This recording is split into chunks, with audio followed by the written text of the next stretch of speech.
There's a smell in the Yamaha garage right now. It's not fuel. It's not burnt rubber. It's fear and desperation. And something worse, delusion. The kind of delusion that once killed kingdoms. Right now, Yamaha's entire MotoGP future hinges on a half-tested V4 project, a factory star who's running out of patience, and a brutal whistleblower who lit the match on their fantasy. This isn't a technical problem anymore. It's an identity crisis. Let's start where the bleeding starts. Fabio Quartararo. Fabio Quartararo, the last true believer, is losing faith. When Fabio signed that last contract extension, Yamaha called it the cornerstone of our future.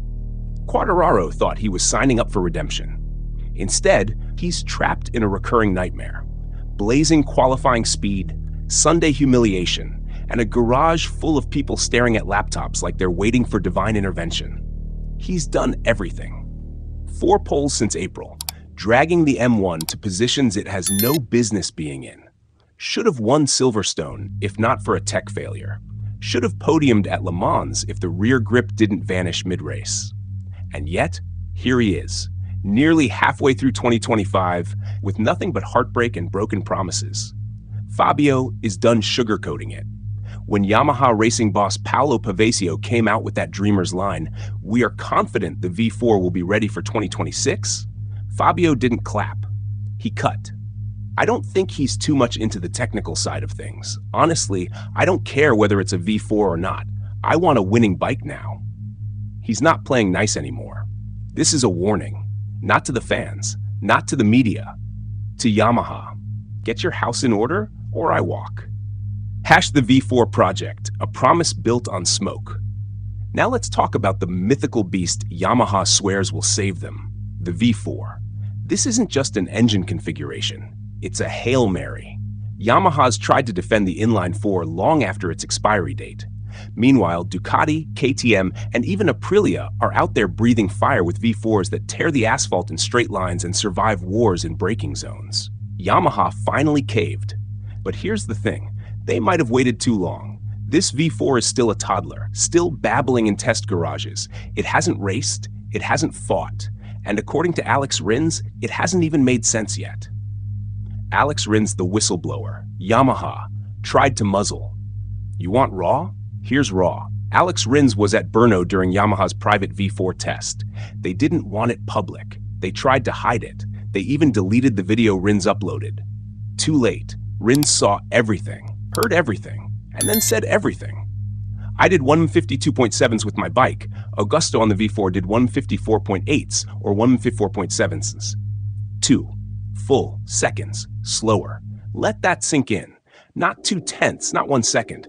2 whole seconds behind a bike that's already trailing the grid on Sundays. The V4 wasn't just underdeveloped, it was a liability.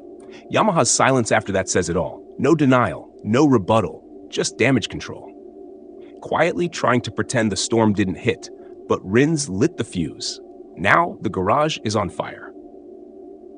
Internal chaos, the mirage of control. Here's what Yamaha doesn't want you to know.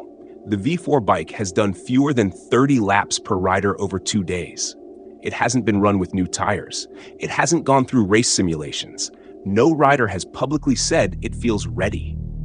Meanwhile, their top rider is melting down on live TV. Quartararo literally beat his bike like it owed him money after FP2 in Germany. He called it tense. The truth? It's mutiny.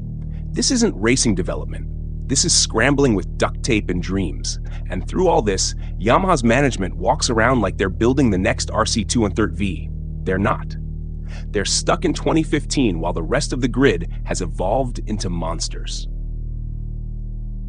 The Pramac factor. Desperation disguised as strategy. The only half-sensible move Yamaha made this season was snatching Pramac away from Ducati. A big ego move, sure. Pramac was pissed after being sidelined for Marc Marquez, but also a necessary one. Without a satellite team, Yamaha was flying blind. No extra data, no pressure feedback, just 2 factory riders trying to solve a puzzle with half the pieces missing. Now they've got Pramac. They've got Miguel Oliveira. They've got more bikes on track, and that has helped slightly. But here's the problem. You can have all the sensors, engineers, and satellite riders you want. If the engine's trash, the data's just documenting your failure in high definition. Pramac gave them breathing room, but it didn't solve the disease. The real numbers. Smoke and screams. Let's strip the spin. Quartararo's average race finish in the first 9 rounds, P8.6. DNFs from technical failures, 2.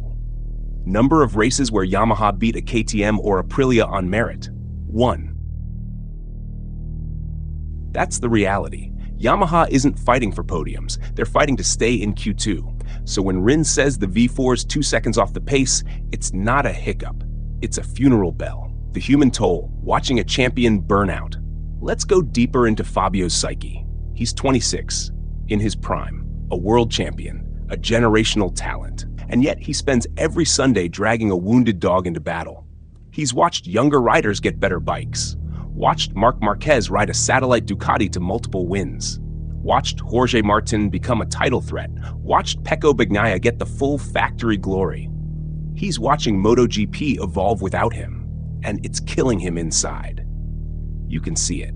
The fake smiles, the clipped answers in interviews, the outbursts in the garage. This isn't a rider losing his edge. This is a rider choking on broken promises. The management bubble, delusion at the top, Paolo Pavesio, Lynn Jarvis. The brains behind Yamaha's direction. These are not dumb men. But right now, they're acting like politicians who still believe their own campaign slogans. They talk about a new era, about technical redefinition, about learning from the past. No. You don't learn from the past by repeating every single mistake, slower. The inline 4 was a hill they were willing to die on. Now the V4 is a rushed experiment launched just to show they're doing something, anything. This is not how you build a winning bike. This is how you lose your last star. 2026, the Doomsday countdown. Here's the scenario. If the V4 project fails by September, Quartararo walks. That's it. The game is over. Because once Fabio leaves, Yamaha becomes irrelevant. No marquee rider, no competitive bike, no development path, just a factory name propped up by nostalgia. And he won't walk alone. If Fabio bails, Toprak Razgatlioglu will think twice about joining. Miguel Oliveira will bail back to KTM or World SBK. Yamaha will become the new Honda, except without the golden legacy of Marquez to point at. The ghost of 2020 and the mirage of tomorrow. Let's remember something. It's been 5 years since Fabio won Yamaha their last title. And that was during a COVID-affected season, in a field full of chaos. The M1 worked then because nobody had figured out the aerodynamics war yet, because the grid wasn't full of Ducati clones breathing down their necks.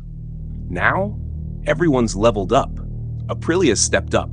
KTM's recruiting engineers like a military operation. Ducati has a full empire. Yamaha? Still trying to figure out if their prototype V4 can complete a race distance. Riders are not robots. One of the most underrated elements of MotoGP is the emotional IQ of the machine-rider relationship. When riders don't believe in their bikes, performance drops, even if the numbers don't. And right now, Fabio doesn't believe. You can see it in the lean angle hesitations, in the risk calculations mid-corner, in the lap consistency. That last 2% that turns good into great? Gone. If Yamaha thinks they can bluff their way to September, they're kidding themselves. Fabio's trust is already broken. The Misano V4 test isn't a chance to impress. It's a final audition. Fail that, and it's over. Final word. Bleeding blue or bleeding out? Here's where we are. Fabio Quartararo is nearing detonation. Alex Rins has exposed the wizard behind the curtain. Yamaha management is living in a fantasy where time and talent are infinite. And the V4? Right now, it's a myth wrapped in a panic. Yamaha thinks they've got until 2026. They don't. They've got until the next test. Because if Fabio doesn't feel something real, not hope, not marketing, not feedback loops or telemetry progress, but real potential, he's gone. And when he walks, the echo of that door slamming shut might be the last noise Yamaha makes in MotoGP for a long, long time.